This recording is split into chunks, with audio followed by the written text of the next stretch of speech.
Good evening, YouTube. You are live from the Worthy household where we are winding down and having conversations about things that we've dealt with. Today, I had the opportunity to speak at the Salvation Army. I actually was talking to women from the domestic violence group and had a great activity, great activity to do, which really was to have a facilitated discussion around 6 principles of healing that I have come across. I created this program called the Wound Heal Her. And what it's really designed to do is get you to start focusing on the things that you can control in your life and letting go of the things that you can't. And so the women that were in the group tonight were, they were dealing with a lot of different things. They were in various places in terms of accepting their situation, not accepting their situation, being still very angry. These are all things that are very much expected when you're dealing with issues associated with domestic violence. Um, I gave them some information about my story because I've had a pretty traumatic past. I mean, I'm not going to ever sugarcoat anything that I've gone through. But I've also been in a situation where when I was trying to compile the list of things that I had gone through, some of the most traumatic things, I had forgotten about. And I had to take a moment to really consider the fact that, man, what have I really been through? And again, I know I've been through some traumatic situations, the loss of a child, dealing with issues associated with self-esteem, being a survivor of sexual abuse, being in domestic abuse situations from my past, like my middle teenage years, and not even really recognizing it was sexual or not, excuse me, domestic violence because those are some of the behaviors that my mother had modeled for me in terms of what was acceptable by a man. So I didn't know that things were wrong back then, but being in a different situation today, having a loving husband, having love surround me with my children, and a lot of different areas of my life where I have high levels of satisfaction, you can spot, where things have been less than reasonable or things that have been just downright crazy that have happened in your past. So I presented the 6 principles, and I'll talk briefly about those tonight. So, first principle when we're talking about healing is that someone has to actually make the decision to heal. In every situation that I've been able to overcome, it's all because there's a decision that was made. I was tired of living like this. I was tired of experiencing the pain, the fear, the depression, the guilt, the anger, the jealousy, whatever the situation was. And I wanted my life to look differently. Um, so a decision was made. Now, I make it sound very simple. And looking back at it now, it really was simple. I just made it take a whole lot longer. I was asking myself all the time, like, how am I going to get out of this pain? How am I going to get out of this pain? And I thought that addressing the pain would be the right exit strategy. It's never about addressing the pain. It's always addressing what is causing the pain. And not until I started to really get close to God and follow a spiritual path did I begin to learn that what was causing the pain was so based on all the childhood hurts and things that I had gone through and never healed from. I think women make the mistake of thinking that we're healing when we're just simply not dealing with stuff. I was a queen of saying, you know what? Women are make away kind of people. I'm a make away kind of person. I don't have time for pain. So I'm just going to put that on the back burner and not deal with it. It happened. Hey, no big deal. but that's not really healing from something. All that's doing is saving the problem for later. And I think we do that a lot as well. So the first thing we have to do is really make the decision to heal. Doesn't matter how traumatic the event was, a decision still has to be made on your part to heal. The second thing I said to do was to be the author of the next chapter in your life. I don't think women realize how much power we really have. We spend so much of our time giving our power away to other people and allowing other people to write our chapters for us that I think we lose sight of the fact that we're really the author of our own lives. Now, those of you who believe that you can't author anything, or you believe that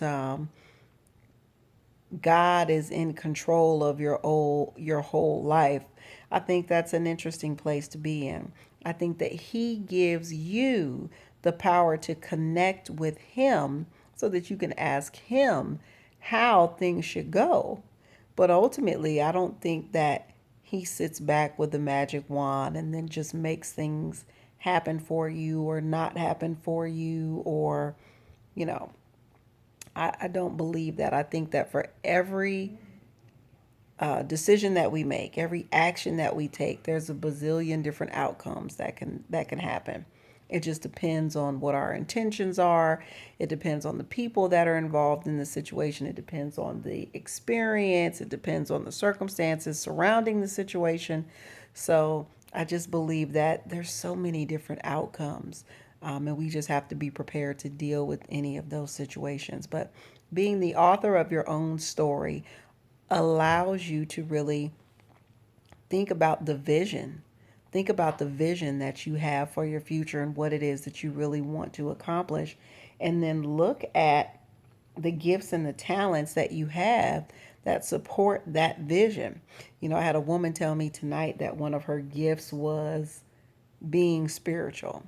And I think that all of us have a spirit, all of us have a soul. I can see how some people would have that concept that might be a gift, but we all have access to that same gift. So when you're thinking about your gifts and talents, think about the things that you do better than other people. And it's not about being conceited, it's just about the fact that you've been given some specific talents in order to complete or live out your purpose. Some things that you don't necessarily need to learn how to do. You know how to do them. You do them well. People come to you sometimes for this gift. But typically, these gifts and these talents are going to be designed to benefit other people. Okay, so things that you do well, things that bring you joy, even consider the things that you choose to do in your pastime that you don't feel are work. What are those gifts and talents? The third thing I said to do was to expect and include shenanigans. Now, one thing I know about life, it's going to throw you some curveballs. And when you get thrown those curveballs, you should just be pretty much assuming that they're coming. One thing about challenges is that they always present us the opportunity to look at things differently. I think that in any situation that we are put in, it's nothing more than the opportunity to learn something. Okay, so figure out what some of those roadblocks and challenges are in your life right now that would prevent you from pursuing your vision or prevent you from being purposeful. Anything that is showing up that could prevent you is something that you need to just develop a plan B for. Okay, because you might as well just assume that they're going to happen. You've already put it in your mind that these are potential issues. It's highly likely that they're going to show up. So just be ready. Fourth thing I said to do was build a supporting cast. I think that women get very caught up in the concept of I can do bad all by myself, and If somebody is not going to do this the way I want to do it, then I can just do it my own self because then I can control the outcome. Well, being in control of the outcome doesn't make you the strongest individual all the time. If you're only dealing with what you know how to deal with, that can sometimes be the easy way out, if you will. I don't want to call it a weakness, but it is the weaker choice to make. You should be able to understand that there really are no problems in life, there are only situations.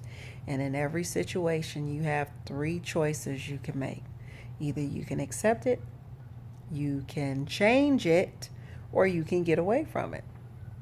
So for us, trying to spend all this time controlling everything so we can have very specific outcomes so we don't have to have a lot of discomfort in our life really doesn't make a whole lot of sense.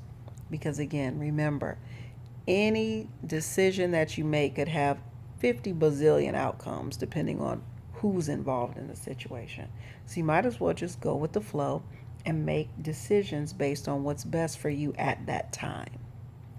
The fifth thing I said to do is to pass the torch. That's number 5. I believe we're all here to have our lives serve as a classroom. For all the situations that we're able to learn to overcome, we now put ourselves in a position where we can teach those things. We can teach those principles to other women. So there are life lessons out there that you've learned that you're ready to teach other women right now. You can demonstrate them based on your own experiences in your life. That makes you the subject matter expert about this topic. And there's a woman right now who is struggling with it and can't figure out how to get from point A to point B. So it now is your, I would call it an obligation, if you will, to teach her how to do that. Okay. Sixth piece of the puzzle is to let go. This was the thing that garnered the most, I don't want to say irritation, but the women were really, you know, holding on to this principle and not liking what it meant. Letting go simply means that you understand that the current moment is all that matters. That's the only thing that's real. The past has already happened and the future has not occurred yet. Yet we spend so much time trying to focus on either one of those places, past or future. But if you really sit in the moment, this moment right now, what is wrong? Probably nothing. What is actually wrong at this moment? But if you consider the past and you consider all these preparations that you feel like you're supposed to be making for the future, you can come up with all kinds of things that are wrong. But those things aren't real. The only thing that is real is the present moment. And I don't think we get that. Some of us will get that at a very superficial level. And some of us, after we meditate on it, we sit with it for a while, we'll get it at a cellular level. When I think about my life right now, this moment, there's nothing wrong. There's nothing wrong. I got air to breathe, food to eat, shelter, clothing, people around me that love me right in this moment. But if I think about tomorrow or the next day, then I can always come up with some problems. But we don't spend enough time in the present. So if you are struggling with issues from your past, I have to continue to ask this question over and over again. What do you want from your past? And then once you've answered that question, since it's in the past, is it possible for you to get that thing? Is it possible for you to actually get what you want? No, there's no way for you to get what you want because it's in the past. So stop looking for that answer. It's not there. You have the ability to make the decision to move forward. A woman told me tonight, she's like, I just can't. I can't move forward. I've been holding on to this for 20 years. And I said, well, what do you want from it? She said, I want justice. She said, but I know I can't get it. I said, but in the meantime, you're driving yourself crazy, holding on to something that you're never going to have. And I think that's a travesty. So I will talk about another one of the shit principles tomorrow. Until then, guys, have a great night.